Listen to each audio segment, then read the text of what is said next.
Hello, good morning students. मालूम है कि कोविड-19 से तुम लोग बहुत परेशान हो, लेकिन कोविड-19 का असर शरीर पर हो जाए तो हो जाए, मन पर होने नहीं देना है। क्योंकि मन का हारे हार है, मन का जीते जीत। अगर मन से हार गए तो कुछ भी नहीं कर पाओगे। फिजिक्स पढ़ना तो दूर, तुम अपने आप को न स्वस्थ रख पाओगे, न ही कोई कुछ पढ़ पाओगे, न कुछ लिख पाओगे। इसलिए मन को मजबूत करके निश्चित रूप से हमें आगे बढ़ना है। और अगर तुम 12th के स्टूडेंट्स हो तो निश्चित रूप से CBSE परीक्षा लेगी, परीक्षा देनी ही है। तो क्यों ना हम पढ़ाई जारी रखें। तो पढ़ाई जारी रखने के क्रम में मैं सोच रहा हूँ बहुत कम समय मैं लेकर के फिजिक्स शुरू करूँ। और फिजिक्स का मालूम है कि पहला यूनिट जो है वो इलेक्ट्रोस्टैटिक्स है। तो इलेक्ट्रोस्टैटिक्स जब हमको पहला यूनिट पढ़ना है, आपको अब तक जरूर मालूम हो गया कि it carries this topic carries 08 marks, 08 marks. और इलेक्ट्रोस्टैटिक्स जो कि नाम से ही स्पष्ट है, it describes the charge at rest. Charge at rest. जहां तक चार्ज इन मोशन की बात करोगे तो चार्ज इन मोशन के लिए नेक्स्ट यूनिट है करंट इलेक्ट्रिसिटी, जिसमें हम लोग चार्ज इन मोशन के बारे में जानकारी प्राप्त करते हैं। तो चार्ज एट रेस्ट की बात है तो तुम्हारे दिमाग में स्पष्ट रूप से बात घर कर गई हो कि चार्ज है क्या। निश्चित रूप से चार्ज है क्या। चार्ज तुम क्लास 6 से ही सुनते आ रहे हो, चार्ज है क्या है क्या है क्या। तो निश्चित रूप से चार्ज क्या है, तो ये इनहेरेंट प्रॉपर्टी है। इट इज इनहेरेंट मतलब क्या हुआ, उसका निश्चित रूप से अपना विशेष गुण है। It is inherent properties. किसी भी बॉडी अपना प्रॉपर्टी विच इज प्रोड्यूस्ड, और ये प्रॉपर्टी प्रोड्यूस होता है which is produced due to either loss or gain of electrons. Gain of electrons. ये लॉस और गेन ऑफ इलेक्ट्रॉन्स हम तीन तरह से कर सकते हैं। एक जस्ट बाय रबिंग, जिसको हम बोल सकते हैं फ्रिक्शन के द्वारा ये घटना हो सकती है।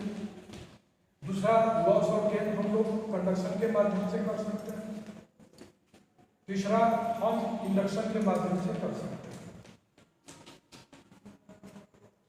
अब यहाँ पर दो बातें स्पष्ट हो रही है, आइदर लॉस और गेन। तो निश्चित रूप से लॉस ऑफ इलेक्ट्रॉन्स जब होगा तो उस बॉडी में इलेक्ट्रॉन की संख्या कम हो जाएगी, प्रोटॉन की संख्या ज़्यादा हो जाएगी, इसलिए उस बॉडी पर पॉजिटिव चार्ज डेवलप हो जाएगा। गेन ऑफ इलेक्ट्रॉन्स होगा तो निश्चित रूप में इलेक्ट्रॉन की संख्या ज़्यादा हो जाएगी, और जब इलेक्ट्रॉन की संख्या जब ज़्यादा हो जाएगी तो निश्चित रूप से वो निगेटिवली चार्ज हो जाएगा। इसका मतलब है कि चार्ज दो तरह के हो गए, एक पॉजिटिव चार्ज और एक निगेटिव चार्ज। अब चार्ज ट्रांसफरेंस होने में कौन कौन सी घटनाएं हो सकती हैं। सपोज कीजिए ये सोडियम है। सोडियम में आप लोग जानते हैं कि 11 इसका एटॉमिक नंबर होता है, तो इसमें 11 इलेक्ट्रॉन्स होगा, 11 प्रोटॉन्स होगा। या आप स्पष्ट रूप से जानते हैं क्लोरीन है, इसमें 18 इलेक्ट्रॉन्स है।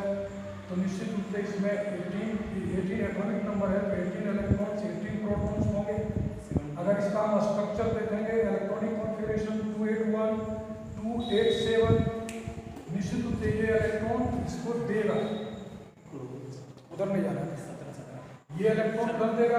सोडियम अगर एक इलेक्ट्रॉन देगा,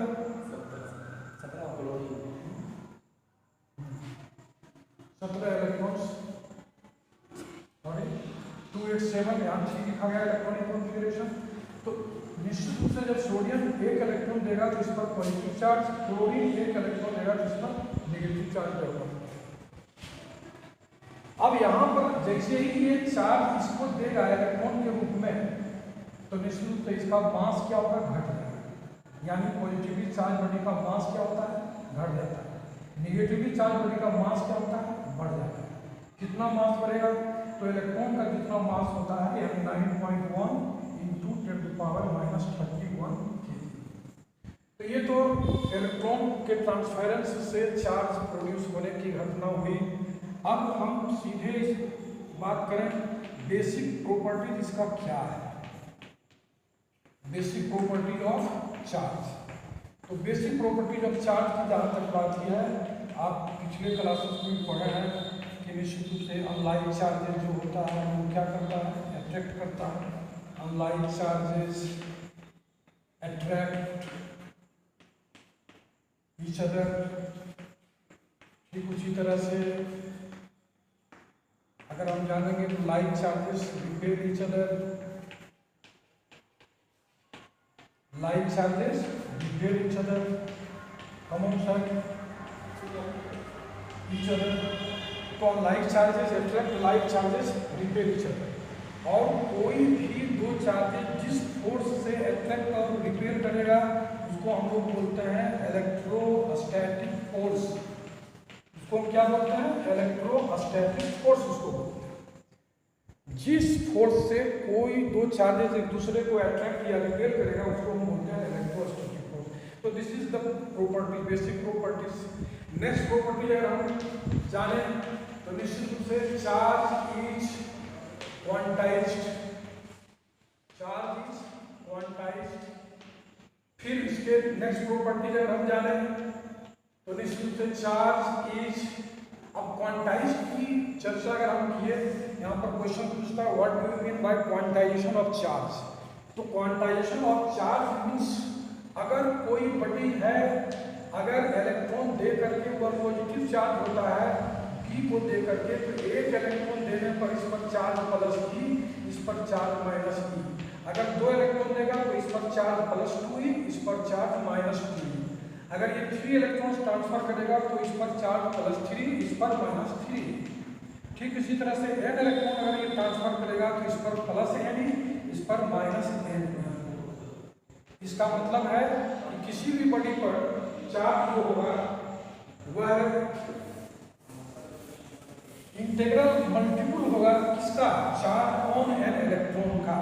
दैट इज किसी बॉडी पर जो चार्ज होगा वह इंटीग्रल मल्टीपल होगा चार्ज ऑन एन इलेक्ट्रॉन।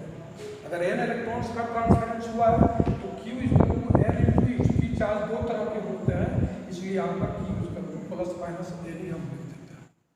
अब यहाँ पर n जो होगा वह निश्चित रूप से 1, 2, 3, 4, 5 एंड सो। आप Q का वैल्यू 0 भी रख सकते हैं। 0 इस मतलब कि अगर कोई भी इलेक्ट्रॉन ट्रांसफर नहीं होगा तो उसका 0 चार्ज होगा। और इसीलिए हम इसको वर्ड्स में बोलते हैं charge on a body is always equal to an integral multiple of charge on an electron. This is the very basic property of charge. Fourth, charge is conserved. जिस तरह से आप पढ़े हुए हो energy is conserved, that is energy can neither be created nor be destroyed, just in the same way charge is conserved. Charge can not be created, can not be just destroyed, only it can be transferred from one body to another body just by transferring the electrons. अगर कोई body charge है, जैसे for example sodium है, इस पर charge अभी 0 है, अगर इलेक्ट्रॉन दे करके इस पर प्लस और क्लोरीन पर माइनस है तो इलेक्ट्रॉन के ट्रांसफरेंस होने के बाद भी यहाँ पर जितना पॉजिटिव चार्ज है उतना नेगेटिव चार्ज है, यानी टोटल चार्ज है फिर भी 0 है। इसका मतलब चार्ज क्या है, कंजर्व। इसका नेक्स्ट प्रॉपर्टी एक है charge is additive. Charge is additive. Additive means charge को हम अलजेब्रिक प्रोसेस के माध्यम से हम जोड़ सकते हैं, घटा सकते हैं, ये कर सकते हैं। इसलिए charge is additive in nature events. तो ये बेसिक प्रॉपर्टी है। उसके बाद फिर हम एडिशनल हम जान जाएंगे charge is scalar quantity. Charge is scalar quantity, ये भी नोट कर लेंगे, ये भी आप प्रॉपर्टी में लिख सकते हो। चार्ज स्केलर क्वांटिटी है। Charge is a scalar quantity, इसको नोट कर लीजिए, चार्ज स्केलर क्वांटिटी। उसके बाद डायमेंशनल फॉर्मूला तो निश्चित रूप से इसका डायमेंशनल फॉर्मूला जो होता है वह ए टी। क्यों? क्योंकि आपने पढ़ा है electric current I equal to Q by T और Q equal to I into T. और डायमेंशनल फॉर्मूला जो है वो किसी भी फिजिकल क्वांटिटी को बेसिक फिजिकल क्वांटिटी में एक्सप्रेस करने का एक तरीका है, एक एक्सप्रेशन है। इसलिए इसको इसका डायमेंशनल फॉर्मूला जो हो गया ए। इसके बाद इसमें इलेक्ट्रोस्टैटिक यूनिट भी होते हैं, इलेक्ट्रोमैग्नेटिक यूनिट भी होते हैं। जैसे इलेक्ट्रोस्टैटिक यूनिट में हम लोग स्टैट कूलम लेते हैं, इलेक्ट्रोमैग्नेटिक यूनिट में हम एफ कूलम लेते हैं। ये बेसिक चीज है नहीं, लेकिन फिर भी ध्यान रखना है, इसको आपको देख लेना है। उसके बाद इम्पोर्टेंट टर्म है हम लोगों का Coulomb's law of electrostatic force. Electrostatic force, electrostatic force, Coulomb's law बहुत ही इम्पोर्टेंट लॉ है इलेक्ट्रोस्टैटिक्स का, और यह निश्चित रूप से इलेक्ट्रोस्टैटिक फोर्स से रिलेटेड है। तो हम पहले ही बता चुके हैं इलेक्ट्रोस्टैटिक फोर्स उस फोर्स को कहते हैं जो दो स्टेशनरी चार्जेस के बीच बनता है, जैसे positive repulsive force, positive negative attractive force या नेगेटिव रिपल्सिव फोर्स। तो ऐसे फोर्स को हम लोग बोलते हैं इलेक्ट्रोस्टैटिक फोर्स। तो हम आगे बताएंगे Coulomb's law of electrostatic force. इतना ही समय एबिलिटी है हमको दे पाने की, लेकिन ये ट्रायल है, एक प्रयास है। अगर आपको अच्छा लगे तो निश्चित रूप से आप कमेंट बॉक्स में लाइक करेंगे, नहीं अच्छा लगे तो अनलाइक करके आप निश्चित रूप से उसमें कमेंट करेंगे कि इसमें कमी क्या रह गई है। थैंक यू, फिर मिलेंगे अगले क्लास में।